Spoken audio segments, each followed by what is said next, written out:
வஞ்சனையும் வாதும் சூதும் வடிவேலா உன்னருளால் நெஞ்சத்தில் வாராமல் நித்தம் நீ காப்பாய். அஞ்சேல் என எமக்கு அபயகரம் நீட்டுவாய். தஞ்சமென வந்தோம் தடுத்தாட்கொள்வாய் தண்டபாணி தெய்வமே. யுனிவர்சல் ஆஸ்ட்ரோ சேனல் நேயர்கள் அனைவருக்கும் ஆனந்த வணக்கம். பிரபஞ்சத்துக்கு நன்றி. இந்த பதிவில் நம்ம எதை பற்றி பார்க்க போகிறோம்னா, முருகனுக்கு ஒரு நாள் திருநாள் அப்படின்னு சொல்கிற மாதிரி நாளைக்கு வரக்கூடிய தைப்பூசத்தை பற்றி தான் இந்த பதிவில் பார்க்க போகிறோம். கலியுக கடவுளான முருகப்பெருமானுக்கு ஏகப்பட்ட திருவிழாக்கள் இருக்குது. சஷ்டி இருக்குது, மாதம் வரக்கூடிய வளர்பிறை சஷ்டி, தேய்பிறை சஷ்டி, கிருத்திகை, இந்த மாதிரி பல விசேஷங்கள் அவருக்கு மாதம் நடந்தாலும் வருஷம் ஒருக்கா வரக்கூடிய இந்த தைப்பூசம் தான் மிக மிக சிறப்பானது. ஏன் அப்படின்னா, இந்த தைப்பூசம் வந்து ஒரு வெற்றி விழா மாதிரி. ஏன்னா சூரபத்மனை வதம் பண்ணுறதுக்காக அப்பா கிட்ட வேல் வாங்கி அம்மா கிட்ட சக்தியை வாங்கி ரெண்டையும் வச்சு அந்த சூரபத்மனை போய் வதம் பண்ணிவிட்டு சாந்தமாகி வந்து நமக்கு வந்து திருமண கோலம் காட்சி அளிக்கிறது மாதிரி ஒரு வெற்றியான விழா அது. அதனால் வந்து அது சிறப்பானது. அதுலேயும் பார்த்திங்கன்னா இந்த வருஷம் வந்தக்கூடிய தைப்பூசம் ரொம்ப ரொம்ப சிறப்பானது.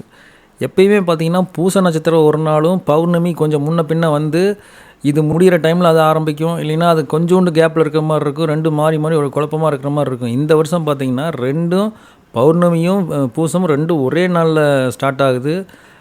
அது வந்து மிக மிக சிறப்பு. ஏன்னா இப்போ வந்து தை மாதங்கும்போது சூரிய பகவான் வந்து மகரத்தில் இருப்பார். மகரம் வந்து சனி பகவானோட வீடு. அங்கே பார்த்திங்கன்னா மகனோட வீட்டுக்கு அப்பா வந்துட்டார். அது மட்டும் இல்லாமல் நம்ம வடலூர் வள்ளல் பெருமான் அவரும் ஜோதியாகி காட்சியளித்தது இதே நாள் தான். அப்படி சிறப்பு வாய்ந்த தைப்பூசத்தை எப்படி அனுஷ்டிக்கிறது அப்படிங்கிறத பற்றி பார்க்கலாம். பொதுவாக பக்தி அப்படிங்கும்போதே வந்து சரணாகதி அப்படின்னு வந்துடுது. அப்போ அந்த சரணாகதிங்கிறது வந்து நம்ம எப்படி வேணால் வெளிப்படுத்தலாம். ஒரு சிலர் வந்து விரதம் இருப்பாங்க, ஒரு சிலர் வந்து 48 நாள் விரதம் இருப்பாங்க, ஒரு சிலர் ஒரு நாள் விரதம் இருப்பாங்க, ஒரு சிலர் 7 நாள் விரதம் இருப்பாங்க, ஒரு சிலர் நம்ம உடம்புக்கு அது தாங்காது, அதனால் விரதம்லாம் இருக்க மாட்டேன், நான் மனசார வேண்டிக்கிறேன் அப்படின்ட்டு இருப்பாங்க. எப்படி இருந்தாலும் அந்த பக்தி ஏற்றுக்கொள்ளப்படும் அப்படின்னு சொல்லியிருக்காங்க. அப்போ பக்தியாக இருக்கும்போது அந்த ஒழுக்கம் அப்படிங்கிறது ஒன்று வேணும். அதாவது பொய் உரையாமை, அந்த மாதிரி நிறைய விஷயங்கள் இருக்கு இல்லைங்களா, அந்த பொய் உரையாமை வேணும். அதுக்கு பல கதைகள் உண்டு. ஸ்ரீமத் பாம்பன் சுவாமிகள் அப்படி தான் ஒருக்கா வந்து இல்லறத்தில் இருந்துட்டு சாமி போய் தரிசனம் பண்ண முடியாது, அதாவது சாமி போய் அடைய முடியாது அப்படின்னு சொல்லிட்டு முருகனே வந்து என்னை வந்து நீ வந்து இல்லறத்தை விட்டுட்டு வா அப்படின்னு சொல்லி கூப்பிட்டதா வந்து ஊரில் எல்லாம் சொல்லிவிட்டு வந்துடுறாரு. பழனி போய் பார்க்கலான்னு வர வழியிலேயே ஒரு நாள் நைட்டில் தங்கும்போது முருகன் வந்து கனவுல வந்து எதுக்காக அப்படி ஊரில் வந்து பொய் உரை சொல்லிட்டு வந்து நான் எப்போ உங்கள்கிட்ட அப்படி வர சொன்னேன் அப்படின்னு கேட்கும்போது, நான் வந்து தவறாக எதுவும் சொல்ல உங்கள் ஒரு நல்ல விஷயத்துக்காக சொன்னேன் அப்படிங்கும்போது, எப்படி இருந்தாலும் பக்திக்கு மெயினே ஒழுக்கம்தான். அந்த ஒழுக்கத்தை மீறினதுனால நீ பொய் உரை சொன்னதுனால பழனிக்கு மட்டும் என்னால் வரவே முடியாது, நானாக வந்து கூப்பிட வரைக்கும் நீ வரக்கூடாது, வரவும் முடியாது அப்படின்னு சொல்லிடுறாரு. பாம்பன் சுவாமிகள் வந்து பழனி மலை அடிவார வரைக்கும் வர்றாரு, ஆனால் போக முடியறதில்ல. அப்புறம் திரும்பி அங்கேயே போயிடுறாரு. அவருக்கு வேறு ரூபத்தில் முருகன் வந்து காட்சி அளிச்சிடுறாரு. நல்ல இதெல்லாம் கொடுத்துட்டாரு. ஒரு பக்கம் வந்து அங்கே சென்னையில் இருக்கும்போது ஒரு காலில் அடிபட்டு காலே 2ஆக உடஞ்சதை வந்து நைட்டில் வந்து அவர் வைத்தியம் பார்த்து அப்படியே காலை குணப்படுத்திடுறாரு. அப்படிலாம் பண்ணாலுமே பழனி மலைக்கு வந்து அவர் உத்தரவு தரவே இல்லை.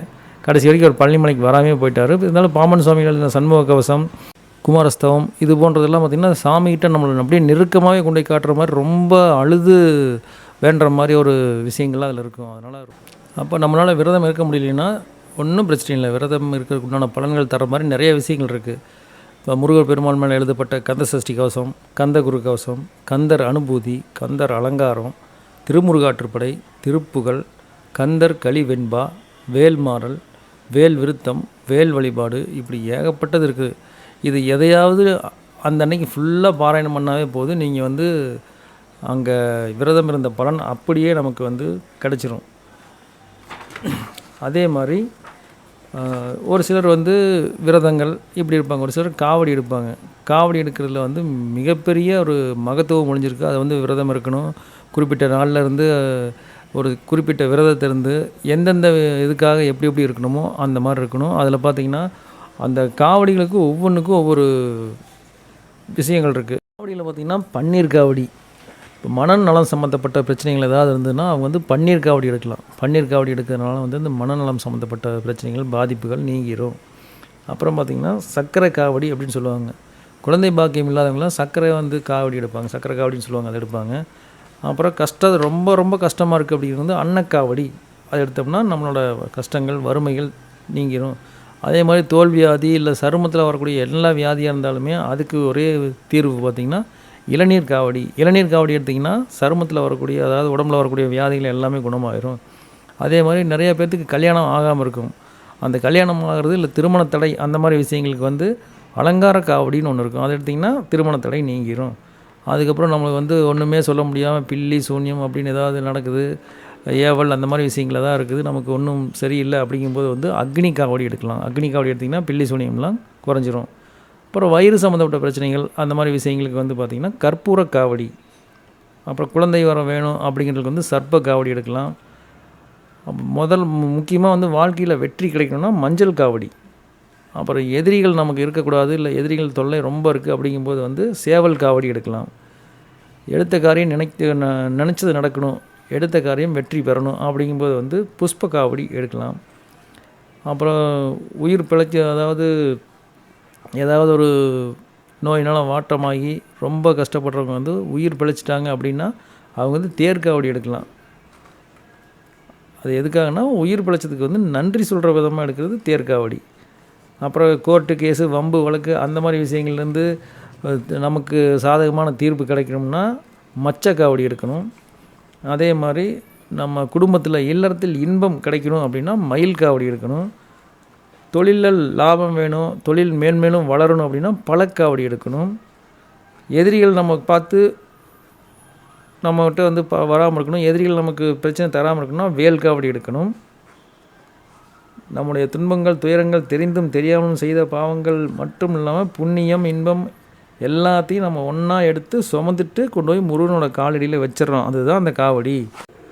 இப்படிப்பட்ட பல சிறப்புகள் இருக்கக்கூடிய நல்ல நாளான நாளைக்கு புண்ணிய நாளான நாளைய தைப்பூசத்தை நீங்கள் உங்களுக்கு விருப்பத்துக்கு தகுந்த மாதிரி எந்த காவடி எடுக்கணுமோ இல்லை எந்த மாதிரி விரதம் இருக்கணுமோ அதை பார்த்து இருந்து அதே மாதிரி பண்ணி உங்கள் வாழ்க்கையில் மேலும் மேலும் முன்னேற்றம் அடைய இருக்கும்.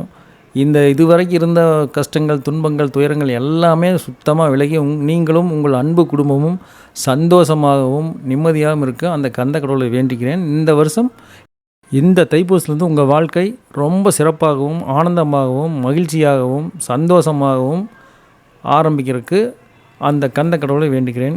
வெற்றிவேல் முருகனுக்கு அரோகரா, வீரவேல் முருகனுக்கு அரோகரா, ஞானவேல் முருகனுக்கு அரோகரா, கந்தவேல் முருகனுக்கு அரோகரா. கந்தா சரணம், கந்தா சரணம்.